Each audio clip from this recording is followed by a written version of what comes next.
नमस्कार, जय हिंद, जय भारत। मैं कमांडर चक्रपाणी एक बार फिर से डिकोडिंग 24x7 और चैक सिंप्लीफाइज के सौजन्य से आप सबके सामने उपस्थित हूं। The world this week. हमेशा की तरह मेरे साथ हैं मेजर जनरल अभय कार्की, मेरे मित्र, मेरे सहयोगी, मेरे partner in crime. General Karki, आपका बहुत बहुत स्वागत है। नमस्ते, वेलकम बैक चैक्स। काफी दिन हो गए थे अकेले, अभी अच्छा लगेगा, दोबारा पावा होगी। लेकिन जहां तक वर्ल्ड सिचुएशन है वो तो काफी आगे निकल गई है, तो काफी माल रहेगा आज गपशप मारने का। सो लेट्स स्टार्ट अभय। देखिए, स्टार्ट करते हैं Iran, US, Israel, Persian gulf. ये हमको लग रहा था 2020 मैच चल रहा है, बीच में हमने कहा था है ना 20 से भी कम हो गया, 6 ओवर का हो गया, 1 ओवर का हो गया। लेकिन 6 हफ्ते बाद भी स्थिति करीब करीब वैसी की वैसी है। एक तरफ है ना 60 दिन के लिए एक सीज फायर का एग्रीमेंट सा होता है, लेकिन दूसरी तरफ चाहे वो अमेरिका हो चाहे वो ईरान हो, अटैक्स जारी हैं। यहां तक कि कंफर्मेशन है कि यूएई ने भी अटैक किया है। एक तरफ जो अच्छी बात है, जो ऑयल प्राइसेस हैं, जो 105 110 डॉलर तक जा रहे थे, वो अब गिर के 84 डॉलर्स के आसपास आ गए हैं। मतलब ऑयल मार्केट तो ये देख रहा है कि कुछ ना कुछ अच्छा हो रहा है। इस सब के बीच में एक नया पेच आ गया, वो है अब्राहमिक अकॉर्ड्स का। यहां की ट्रंप ने है ना एक शगुफा छोड़ा, जिसकी वजह से तहलका मच गया कि चाहे वो टर्की है, चाहे वो इजिप्ट है, और बड़े प्लेयर सऊदी अरेबिया और उसका चमचा पाकिस्तान, इन सबको अब्राहमिक अकॉर्ड साइन करना पड़ेगा, और जितनी जल्दी करेंगे उतना अच्छा होगा। इन सब के लिए लालच तो जरूर दिया है। पाकिस्तान को करीब ना $2 बिलियन का लालच है आईएमएफ और बाकी लोन्स के लिए। करीब करीब 700 मिलियन का लालच दिया है, आपके F-16 हम अपग्रेड कर देंगे। उधर सऊदी अरब को लालच दिया है कि हम आपको एआई और सिलिकॉन सर्कल में इंक्लूड कर लेंगे। मल्टी बिलियन डॉलर डील होने वाली है। ये सबको आप कैसा देखते हैं अभय? खास करके 4 हफ्तों में जो कुछ नहीं हुआ है और अगले हफ्ते कुछ में जो भी होने वाला है, इसको आप कैसे देखते हैं? जी, नमस्कार आपको, आपके श्रोताओं को भी।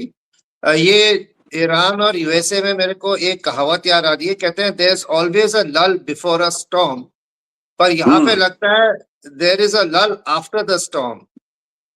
अमेरिका ने बड़े फैनफेयर के साथ, बिग बैंग के साथ ये लड़ाई शुरू की थी, और अपने ही कहावत में कहते हैं कि मिलिट्रीली हमने ईरान को तहस नहस कर दिया है।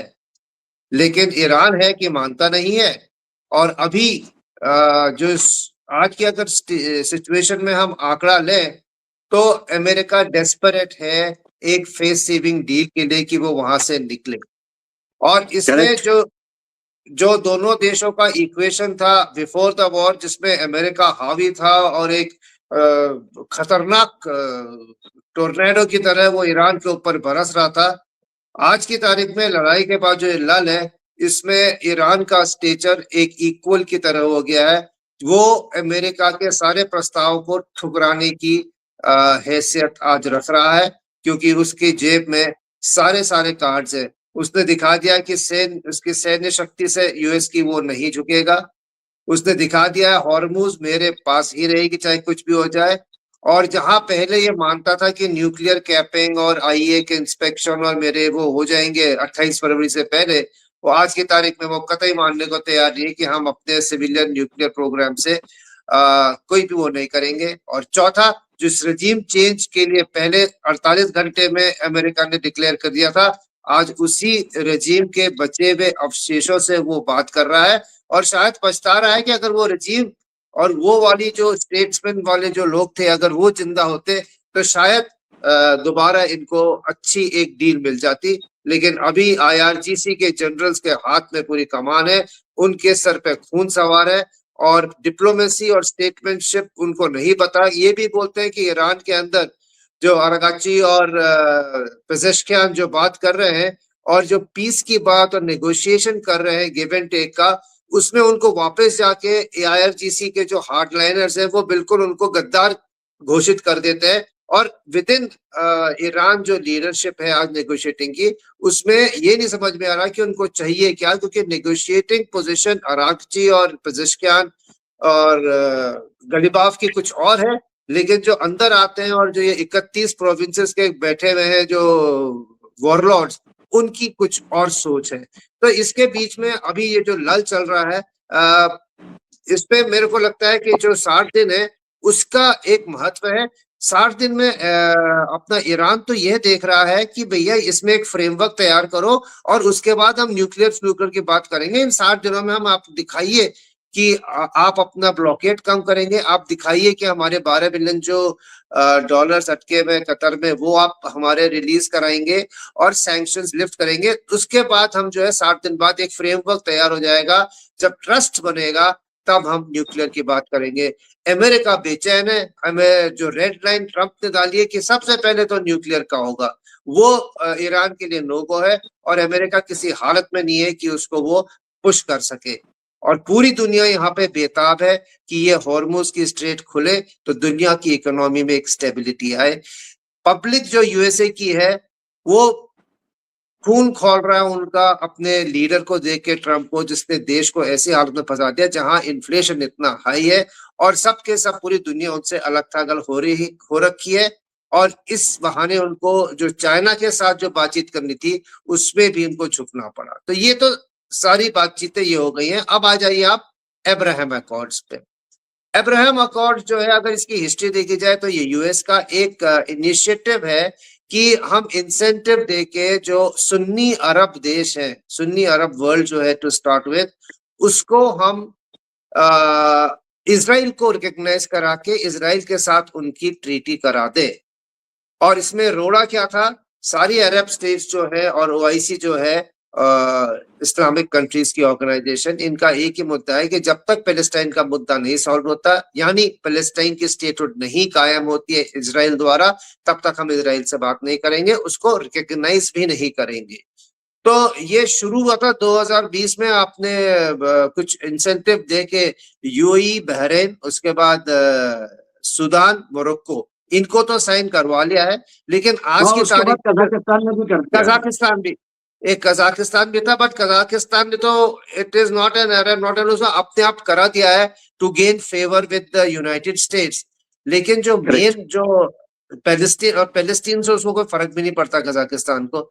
जो ये बंदे हैं जो अभी खाड़ी देश में जिनसे लड़ाई चल रही है ईरान के खिलाफ, उनको एकजुट करके अगर अब्राहम अकॉर्ड साइन हो जाता है तो अमेरिका सोचता है कि इसकी सिक्योरिटी का एक लेवल पर सब लोग आ जाएंगे।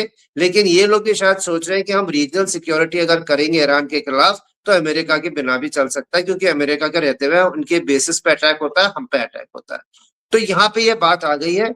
और इसमें जो मेन मुद्दा अटका पड़ा है वो सऊदी अरेबिया और पाकिस्तान का है। अगर सऊदी अरब साइन कर देता है, मान लीजिए, तो पाकिस्तान जो है वो भी साइन करेगा ही करेगा, क्योंकि वो तो उसके कहने पे ही चलता है। लेकिन दोनों की इंटरनल डायनेमिक्स भी अलग हैं। सऊदी अरेबिया को क्या डर है, एक तो वो इस्लामिक कंट्रीज का लीडर है आजकल, मक्का मदीना का वो संरक्षक है। और अगर वही जो इस्लामिक देशों की जो एक गुहार है, अरेबिक देशों की गुहार है कि पैलेस्टीन पहले होगा फिर इजराइल को मानेंगे, अगर वो झुक जाता है तो उसकी लीडरशिप खतरे में आ जाएगी। तुर्की, पाकिस्तान वगैरह, ईरान जो है ये लीडरशिप ले लेंगे इस्लामिक वर्ल्ड की। और उसके अलावा भी बाकी है कि पर ये पैलेस्टीनियन को वो बिना रिकॉग्नाइज करे अगर कुछ करते हैं तो उनकी लीडरशिप गई। ये है। जहां तक पाकिस्तान का सवाल है, पाकिस्तान का तो आपको पता ही है, वो इजराइल को अभी रिकॉग्नाइज नहीं करता और इजराइल से सबसे बड़ा खतरा भी उसको लगता है कि मेरे ऊपर मिलिट्रीली जो है वो भी नेक्स्ट टारगेट में इजराइल का मैं ही हूँ। ऐसी हालत में उसके अंदर जो उसके दहशतगर्द पाले गए हैं, एलईटी वालों का आपको पता ही है, जो उन्होंने ऐलान कर दिया है कि अगर आप कुछ करोगे तो जो भी करेगा कोई हुक्मरान है उसको खत्म कर देंगे। तो ये जो है अमेरिका को बताने के लिए हो सकता है आसिम मुनीर ने खुद ही अपने ये पिट्ठू एलईटी को बुलाओ कि ऐसा ऐलान कर दे तो मैं अमेरिका को ना कहने में मेरी पोजीशन स्ट्रांग हो जाएगी। एक ये भी हो सकता है। और दूसरा ये भी है कि ये इंडिकेटर है कि जो वहां की रेडिकलाइज्ड जनता है वो जो है एक रिवोल्ट में फिर आ जाएगी, जैसे इमरान खान के टाइम पे हुआ था। सिविल डिसोबीडियंस बोलिए या फिर जो सिविल स्ट्राइफ है, वो तो एक मार्चिस लगने की देर है। और जो हुकूमत है इनकी शरीफ और फील्ड मार्शल की, उसको आग लग जाएगी। देश की हालत वैसे ही बहुत खराब है। तो ये अभी देखना है कि क्या होगा। मेरे ख्याल से तो ये नो नो है। ये दोनों अमेरिका को खुश करने के चक्कर में इन दोनों के नीचे से धरती खिसक जाएगी अगर ये साइन कर लेंगे। तो जैसा है, जितनों ने कर लिया वो ठीक है। बाकी एक शगुफा छोड़ा है अमेरिका ने, इसका कुछ आगे होना नहीं है। ईरान से पहले बात कर ले और उसके बाद ये लोग देश देखेंगे कि अमेरिका के कहने पे कितना तवज्जो देना है, और क्या इजराइल के साथ मिलके हम ईरान का सामना करें या फिर हम अपनी रीजनल सेटिंग करके ही उसका सामना करें और इजराइल को अभी दूरी रखें ताकि इस्लामिक वर्ल्ड में हमारी थू ना हो। बिल्कुल सही। और इसमें देखिए साफ दिखाई देता है, एक तरफ अमेरिका किसी तरह से इज्जत के साथ पीछे हटना चाहता है, यहां से निकलना चाहता है। दूसरी तरफ खाड़ी के देश हैं, खास करके सुन्नी देश, वो नहीं चाहते कि अमेरिका पूरी तरफ से निकले, क्योंकि उनको डर है कि ईरान बिल्कुल दादा बन जाएगा और फिर वो यहां पे दादागिरी करेगा।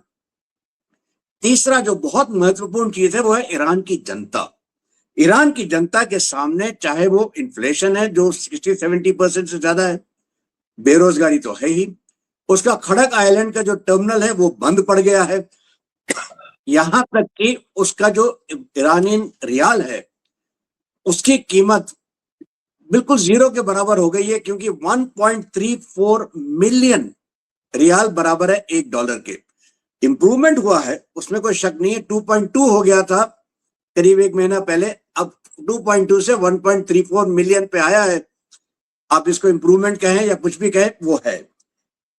अमेरिका को लगता है अगर ये 60 दिन के ना कुछ पीस हो जाती है तो शायद IRGC की लीडरशिप जो है इसी में दरार पड़ जाए, इसी में टूट हो जाए और वो उसका फायदा उठा लें। लेकिन जैसा आपने सही आकलन किया था, और ये मेरा भी है, कि ईरान के साथ क्योंकि कुछ हो नहीं पाया तो वहां चाइना में शी जिनपिंग और ट्रंप के साथ कोई खास समझौता नहीं हुआ, और अगर वहां पे शी जिनपिंग जो है वहां आक्रामक थे।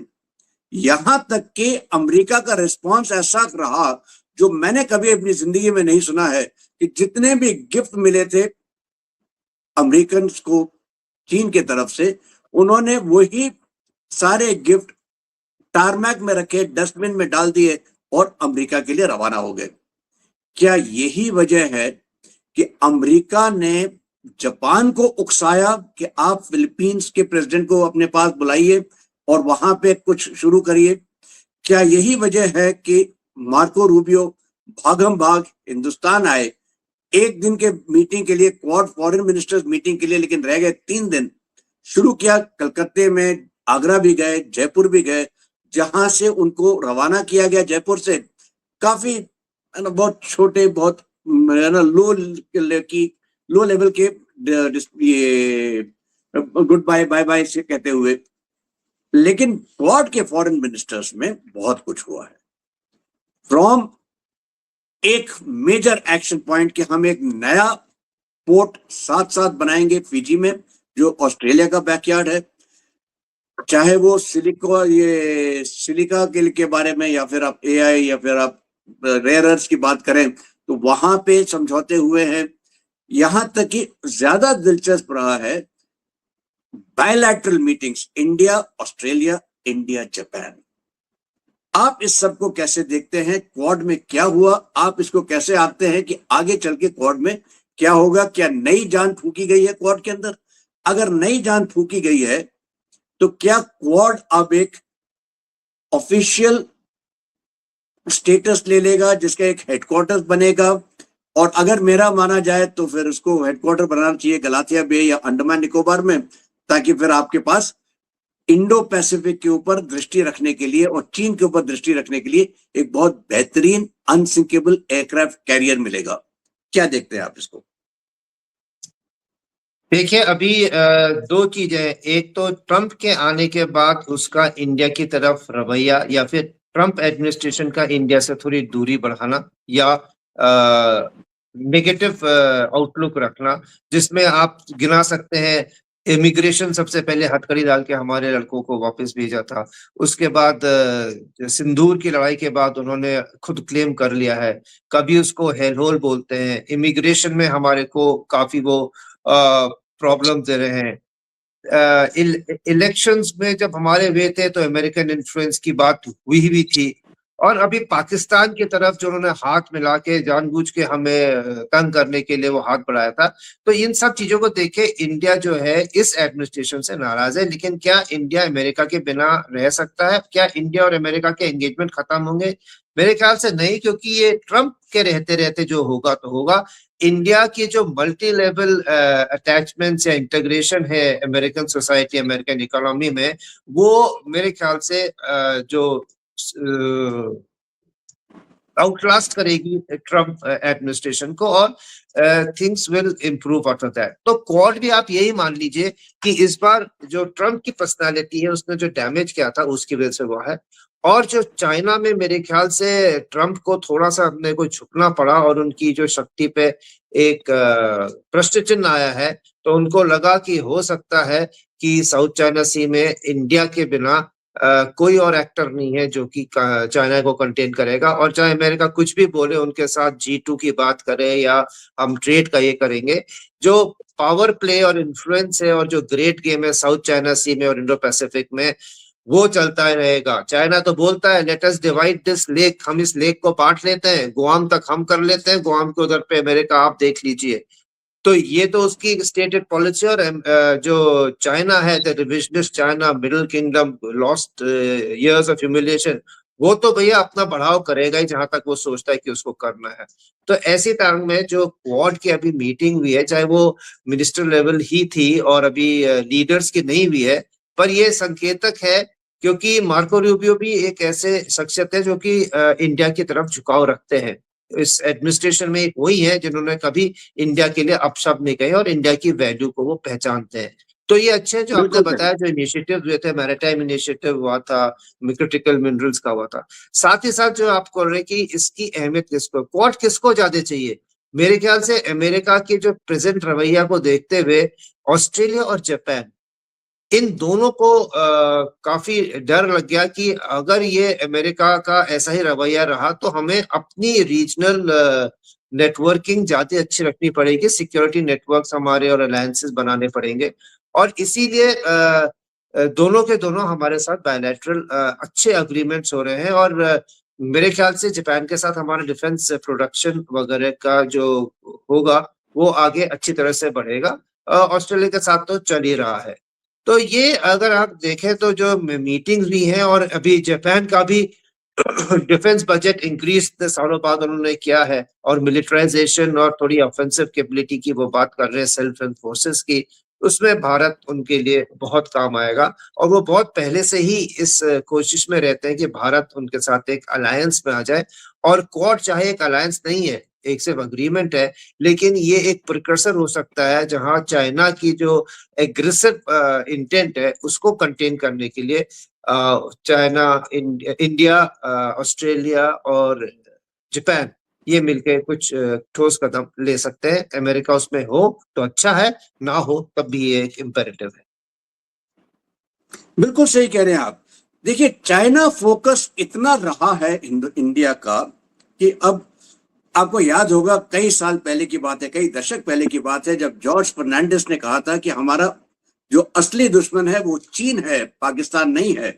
और उस समय का मुझे याद है तो वो आया था, George like a bull in China shop, वो हेडलाइंस थी।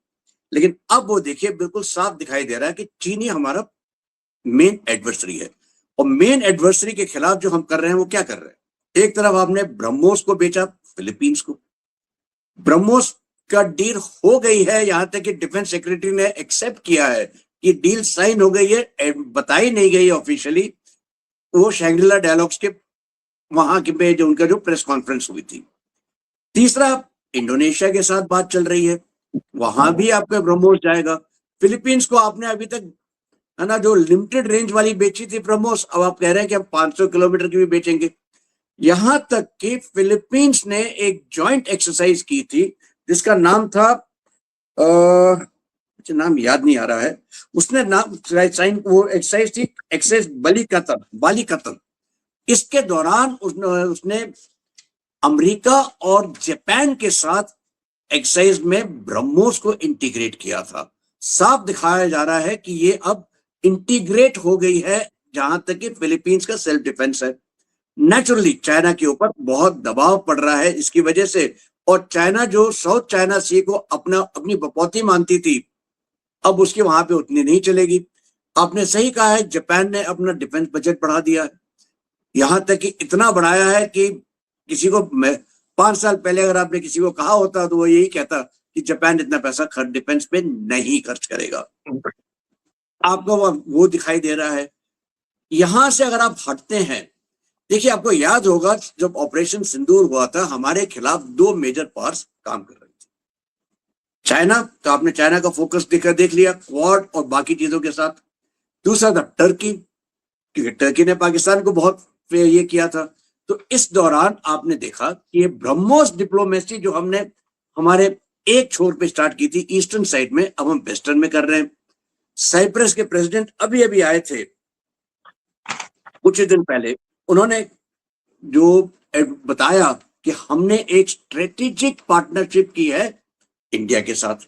साइप्रस की कहानी शुरू होती है पिछले साल जब मोदी जी गए थे वहां पे, और इसमें वो चाहते हैं वही वेपन्स जो सिंदूर में हमने इस्तेमाल किए थे, ब्रह्मोस, स्काई स्ट्राइकर, हमने वहां पे उनको चाहिए है नागास्त्र और आकाश।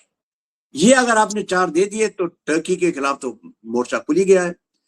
आर्मेनिया के कुछ ही दिन पहले की मिलिट्री परेड में ये सारी चीजें दिखाई गई थी, पिनाका, अटैक्स गन्स हमारे, और ये दिखाए थे साफ साफ, है ना। ग्रीस के साथ स्ट्रेटेजिक पार्टनरशिप हो रखी है, यहां तक कि ग्रीस ने एंड्रोपोलिस नाम का एक पोर्ट हमको दे दिया है कि आप आईमेक के जरिए वहां पे जाइए। साइप्रस कहता है आप हमारे भी इस्तेमाल कर सकते हैं। इजराइल ने पिछले साल एक शगुफा छोड़ा था कि हम एक मिडिल ईस्ट में, सॉरी मेडिटेरेनियन में क्वाड बनाएंगे, या वो पॉलीगॉन भी हो सकता है, जिसमें ग्रीस, साइप्रस, इजराइल और इंडिया, ये 4 देश होंगे, और ऐड करने के लिए और भी आ जाएगा। इजराइल का प्रपोजल है कि आईमैक का एक ऑल्टरनेट रूट भी करें हम, इंडिया से फुजीरा, फुजीरा से समुद्र के जरिए, रेड सी के जरिए इजराइल, इजराइल से आप वहां चले जाइए टोटली सुएज कैनाल को भी बाईपास करते हुए। तो आप ये दिखाई दे रहा है कि हिंदुस्तान ने एक तरीके से टर्की को भी आइसोलेट करना शुरू कर दिया है, और एक तरीके से क्वाड वहां पे शुरू हुआ है। इतना ज्यादा उसका चर्चा है कि टर्किश मीडिया में खबरें आ रही हैं, उनके लोग कहते हैं कि टर्की को अटैक करना चाहिए ग्रीस के ऊपर इससे पहले कि ग्रीस के पास ब्रह्मोस आ जाए। टर्की ने ब्लू होमलैंड का एक शगुफा छोड़ रखा है, आइलैंड ग्रीस के हैं, लेकिन कहता है ईजेड सब मेरा है। ये आप दृष्टिकोण में कैसे देखते हैं? आपके दृष्टिकोण में ये क्या, कहां आपको लगता है क्या हिंदुस्तान ने ईस्टर्न मेडिटेरेनियन में एक बहुत बड़ा कदम उठाया है? क्या ये टर्की को हम आइसोलेट कर रहे हैं ताकि पाकिस्तान उसके जो सैटेलाइट्स हैं जिसके जरिए उसको ताकत मिलती है, हम उन्हीं को न्यूट्रलाइज कर दें? आप कैसा देखते हैं? जी देखिए, टर्की जो है वो अपने को वही पुराना ऑटोमन एम्पायर का जो था, खलीफा उस्मानिया की पूरी मुस्लिम उलेमा जो है उसका हेडक्वार्टर यहीं पे, और सब हम ही को सजदे देते रहेंगे। और ये ख्याल जो है वो आजकल के तुर्की में एर्दोगान ने जब से आए हैं तब से किया है, रेडिकल इस्लाम की तरफ उसने उसको बढ़ा दिया है, और उसी के वो चैलेंज करना चाहता है सऊदी अरेबिया को। हमने बात की थी ना, Saudi Arabia leader of the Islamic world, अगर वो अब्राहम अकॉर्ड साइन कर देगा तो पाकिस्तान, ईरान और आपके तुर्की है ये लपक लेंगे।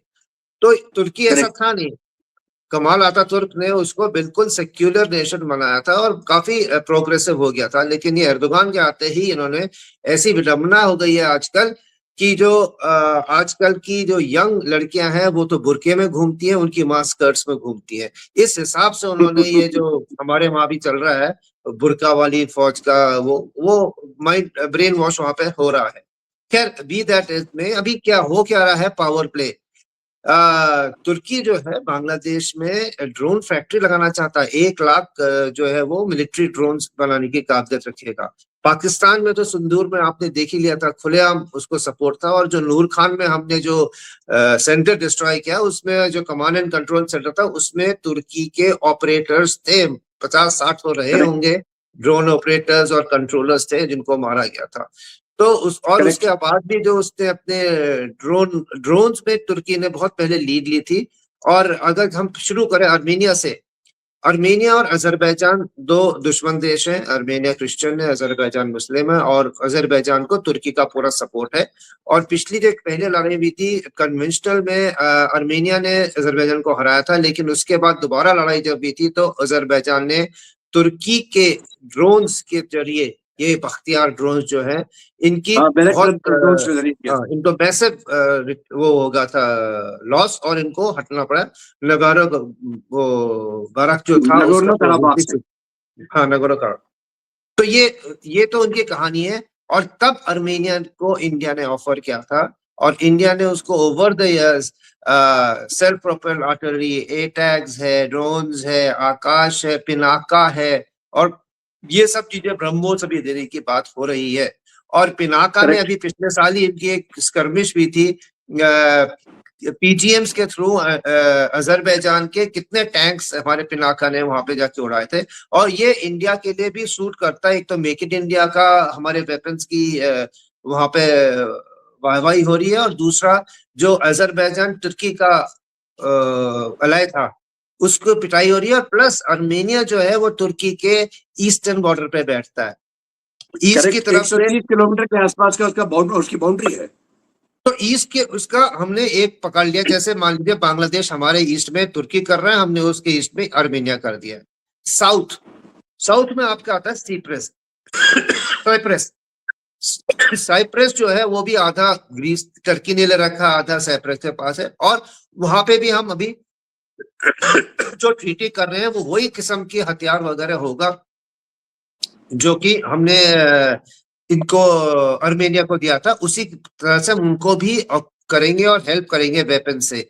और उसके बाद आप और आगे जाइए, जो आपने बताया अलेक्जेंडर पोलिस पे और ग्रीस की हाल, ग्रीस के साथ अभी हाल ही में हमने 5 ईयर का डिफेंस पैक्ट जो साइन किया है, उसमें भी फिर से हमारा डिफेंस में को मैन्युफैक्चरिंग और वेपन सेल भी शामिल है, जिसमें ये वाले हथियार भी आएंगे। और कोस्टल बैटरीज के लिए ब्रह्मोस की बात उनसे हो रही है, प्लस आकाश मिसाइल और ये चीजें। याद रहे सिंदूर के बाद जो ये 4-5 इंडिया के सिस्टम्स है, आकाश, ब्रह्मोस, स्वाति रडार और ड्रोन एंटी ड्रोन टेक्नोलॉजी, ये काफी नागास्त्र भी इस्तेमाल हुआ था, नागास्त्र वगैरह ये काफी आए हैं।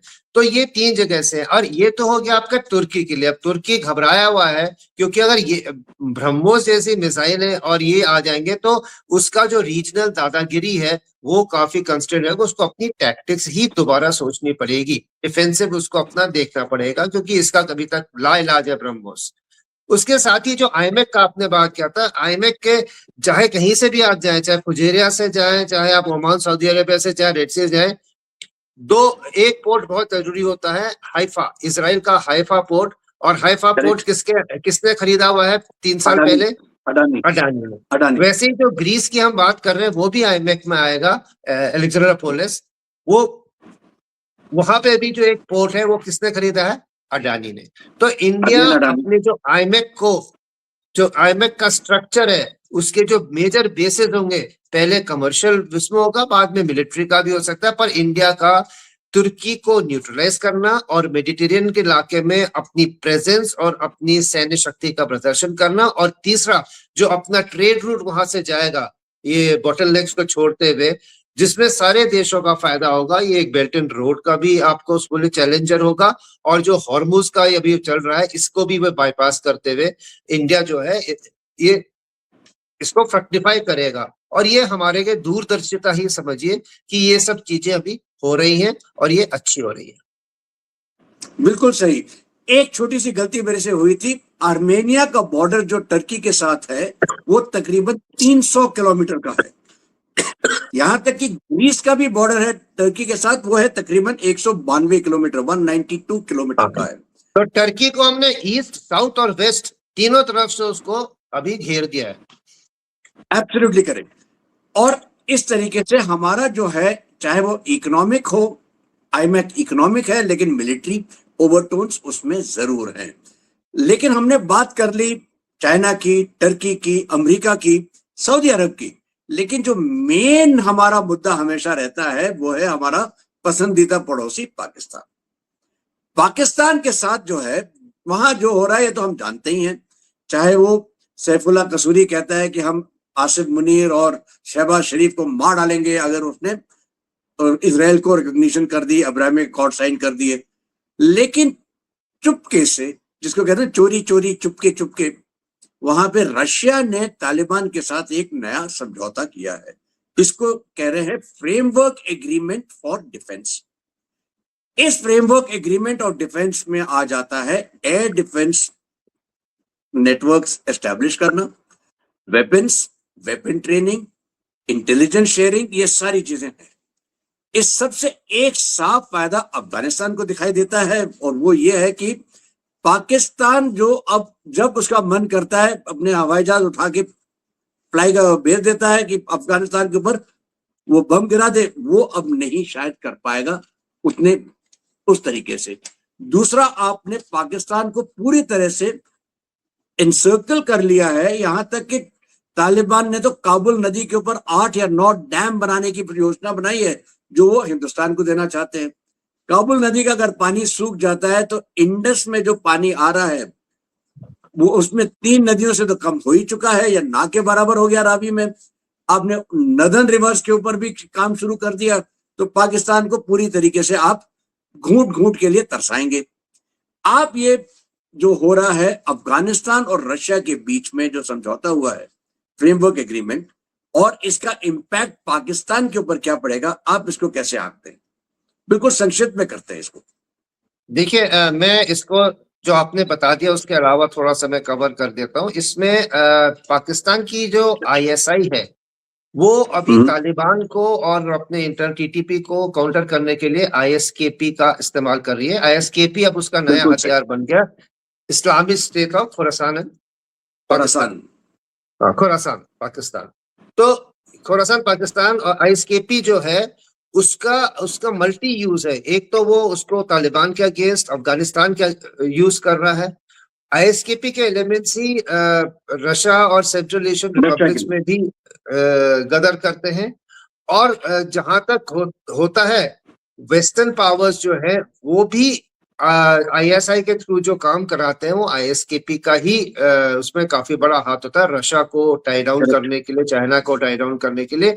और यहाँ तक कि जेएनके में भी जो एक्शन होते हैं उसमें आईएसकेपी की बैकिंग एलईटी वगैरह को मिलती है। यानी आईएसआई का आजकल जो स्ट्रेटेजिक आर्म हो गया है, वेपन ऑफ चॉइस, वो आईएसकेपी है। और ये जो उनको लड़ने के लिए और किसी में काबिलियत या उन्हीं के लैंग्वेज में उन्हीं को जवाब देना और तोड़ना, वो सिर्फ तालिबान अफगानिस्तान कर सकता है। और ये डिफेंस डील जो है 2 चीज कर रही है, जो इम्प्यूनिटी से पाकिस्तान एयरफोर्स F-16 भेज के काबुल में इधर उधर बम गिरा रही है, उसके लिए क्योंकि ग्राउंड पे तालिबान तो इनको छक्के छुड़ा रहे हैं, तो ये एयरफोर्स यूज करते हैं। तालिबान के पास एयरफोर्स के लिए, अफगान तालिबान के पास कुछ भी नहीं है। तो ये जब मिल जाएगा तो जो पाकिस्तानी की दादागिरी है, एयर से आके अपना बदला लेती है, वो नहीं होगा। और दूसरा, आईएसकेपी जो ये डिफेंस डील होगा, इसमें रशिया को भी फायदा है कि आईएसकेपी को काउंटर करने के लिए, वो जो वेस्टर्न इन्फ्लुएंस को काउंटर करने के लिए, पाकिस्तान के इन्फ्लुएंस को काउंटर करने के लिए काम करेगा। लेकिन इसी जब मीटिंग हुई थी उसमें एक दिन पहले वहां पे कौन पहुंचा हुआ था? अजीत डोभाल पहुंचे हुए थे। तो ये बिल्कुल सही पकड़ा आपने। तो ये जो डील हुआ है इसमें काफी कुछ हाथ इंडिया का है। हो सकता है जो फाइनेंसिंग या जो परचेजिंग है वो भी इंडिया की काबिलियत रखता है इतने बड़े उसके लिए। अगर रशिया के पास पैसे या किसी आजकल जो कमी पड़ रही है, इंडिया को सूट करता है। तो ये अभी किसी को पता नहीं, पर ये जितना उनको सूट करता है अफगानिस्तान में इन्फ्लुएंस रखने के लिए, चाइना को काउंटर करने के लिए, उतना हमको भी सूट करता है कि अगर अफगान तालिबान दोबारा सशक्त हो जाए, इंटेलिजेंस अच्छी हो जाए, एयर डिफेंस अच्छा हो जाए और आईएसकेपी की वो पीठ तोड़ सके।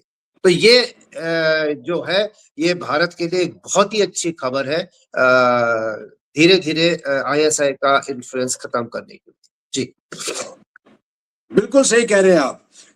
देखिए आज हम लोगों ने 4 इंटरेस्टिंग टॉपिक उठाए, चारों में दिखाई देता है कि हिंदुस्तान की जो कूटनीति है, हिंदुस्तान की जो दूरदृष्टि है, वो साफ दिखाई देती है। कई कदम पहले हम ले चुके होते हैं इससे पहले की हकीकत हो।